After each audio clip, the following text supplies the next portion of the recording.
ग्रामीण भागातला मी आमदार आहे. आज ग्रामीण भागामधली जर परिस्थिती पाहिली तर प्रत्येक गावामध्ये खेडेगावामध्ये 50-100 अशी मुलं आहेत की त्यांचं वय वर्ष 25-30 उलटून गेलेलं आहे. शेतीचा व्यवसाय साधारणतः करतात, त्यामुळं त्यांना मुलीच मिळत नाहीत अशी परिस्थिती आहे. म्हणजे उलटा आता हुंडा द्यायची पद्धत, आता मुलींना हुंडा द्यावा लागतो तर लग्न होतं आहे. आणि फसवणुकीचे प्रकार फार व्हायला लागलेत. बोगस मुली आणतात, लग्न करतात, एकाच मुलीचे 4-4 लग्न.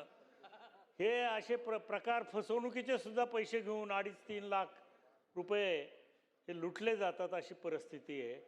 तर या बाबतीत सुद्धा सरकार विचार करून ह्या मुलं जे आज विना लग्नाचे आहेत, आज खरं म्हणजे फार म्हणजे वाईट परिस्थिती आहे. आणि समाजामध्ये सुद्धा मग त्याच्यामध्ये अनेक व्यसनं करणं, अनेक भानगडी वाढत चाललेल्या आहेत.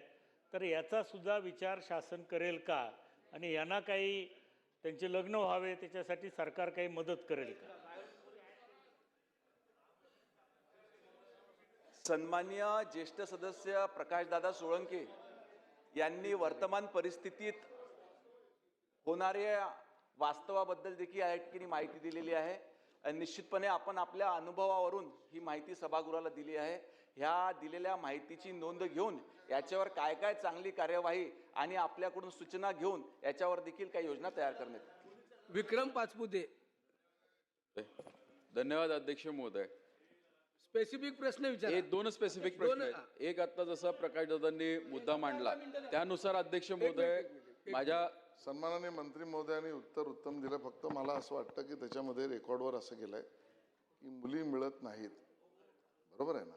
असा जो प्रश्न तुम्ही मांडलात त्याला त्यांनी तुमचा अनुभव ग्राह्य धरून असं म्हटलं. तर माझं म्हणणं आहे तुमच्याकडे आलेला माहितीचा अनुभव ग्राह्य धरून करावा. विक्रम. अध्यक्ष महोदय अशीच परिस्थिती माझ्या मतदारसंघात झालेली आहे. अध्यक्ष महोदय स्पेसिफिक प्रश्न असे आहे की माझ्या मतदारसंघातील बेलवंडी पोलीस स्टेशनमध्ये काही असे गुन्हे दाखल झालेले आहेत ज्या ठिकाणी अध्यक्ष महोदय एकाच मुलीचे बाहेर जिल्ह्यातील मुलीचे 2-2, 3-3, 4-4 लग्न लावून दिली जातात. आणि कुटुंब जर पुढे जायचं म्हणलं तर आम्ही तुमच्या नावावरती हुंडाबळीचे गुन्हे दाखल करू असं सांगितलं जातं आणि मुलगी नांदायला सुद्धा येत नाहीत. अशी स्पेसिफिक काही प्रकरणं आहेत ती मंत्री महोदयांना देतो. त्याचबरोबर मंत्री महोदयांनी उत्तर देत असताना महाराष्ट्र 2003 हुंडा प्रतिबंध नियमाचा उल्लेख केला होता.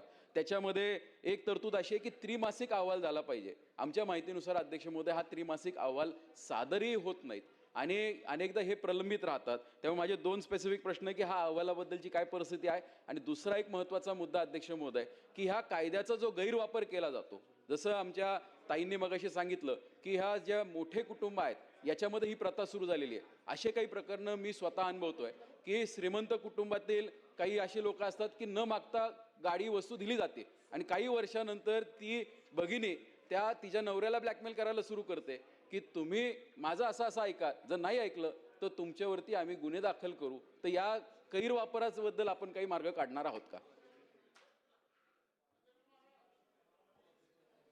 सन्मान्य सदस्य विक्रमजी पाचपुते यांनी विचारल्याप्रमाणे जी आपली हुंडा प्रतिबंधक अधिकारी नियुक्त करण्यात आलेला आहे जिल्हा स्तरावर देखील आणि तालुका स्तरावर देखील, तर यांनी जो त्रैमासिक अहवाल सादर करायला पाहिजे तो निश्चितपणे सर्व ठिकाणी केलेला आहे.